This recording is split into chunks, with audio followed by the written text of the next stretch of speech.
there are 4 macros of good sleep, and it's QQRT, and it stands for quantity, quality, regularity, and timing.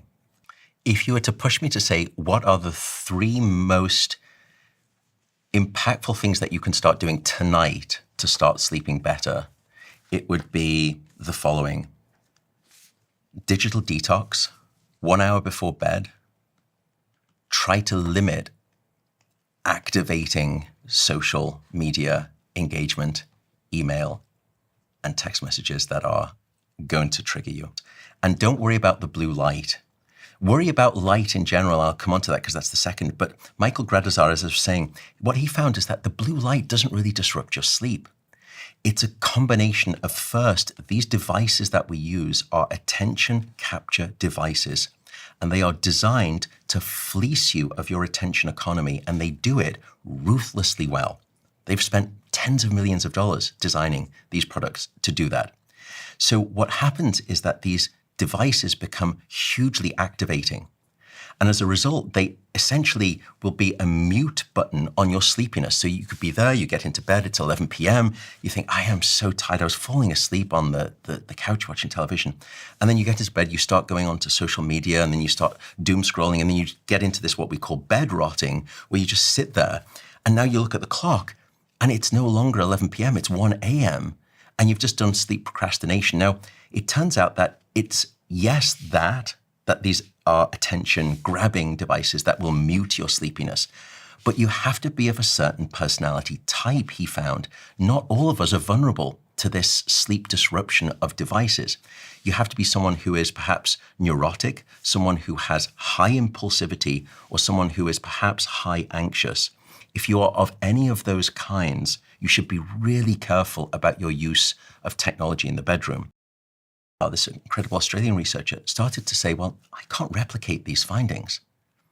And what he was discovering is that it's not the blue light that's the problem. Now, the blue light will change aspects of your melatonin. And melatonin is a hormone.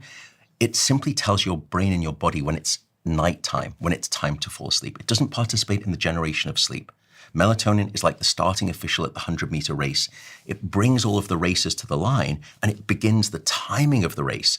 But it doesn't participate in the creation of the race itself. That's a different set of chemicals. Melatonin will only improve the speed with which you fall asleep by about 3.4 minutes. And it will only increase the efficiency of your sleep by about 2.2%. So not much more than placebo. When it comes to melatonin, be careful. More isn't always better. And you run the risk of confusing your morning brain into a dense nighttime fog. And what I mean by that is 10 milligrams or 20 milligrams of melatonin is what we call a supraphysiological dose, which again is just a fancy medical term to say it's a size of magnitude of melatonin that your body would never naturally release. It's far greater. So melatonin is the signal of darkness. And normally by the morning hours, our natural release of melatonin has stopped and you're down to 0 levels again. You wake up and your body no longer has the signal of melatonin saying it's night, it's night, it's night. But if you've dosed yourself with 10 milligrams or 20 milligrams of melatonin, you run the risk of saying, well, yes, I know it quote unquote knocks me out. But the problem is in the first, 3 or 4 hours of the waking morning, you're struggling because you're in this fog of a hormonal melatonin, a hormonal signal saying it's still pitch black. Now, it's not. It's bright light outside, but your body is fooled into thinking it's pitch black because you've dosed yourself too high, and no wonder you're reaching for 2 or 3 cups of coffee in the morning. To me, there are 4 macros of good sleep, and it's QQRT, and it stands for quantity,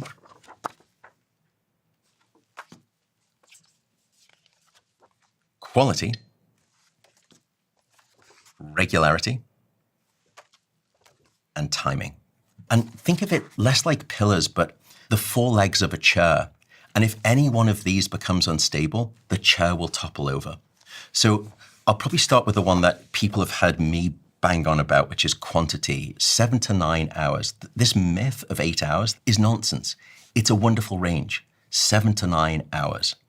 And what we know is that using that sweet spot of 7 to 9 hours, when you get less than that, the shorter your sleep, the shorter your life. Short sleep predicts all-cause mortality.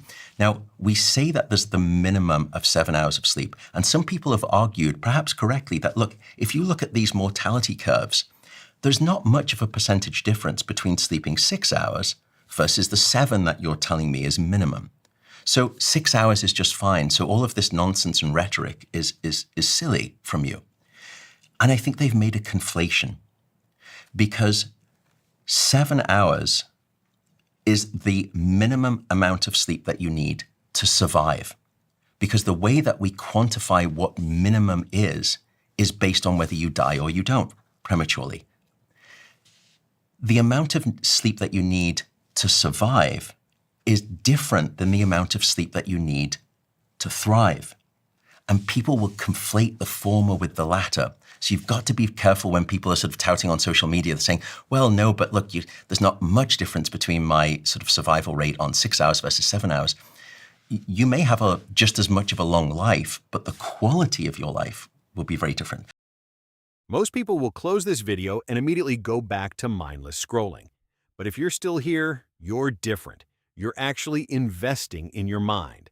If this resonated with you, hit subscribe and join JGK Insights. Let's build an elite mindset together. See you in the next one.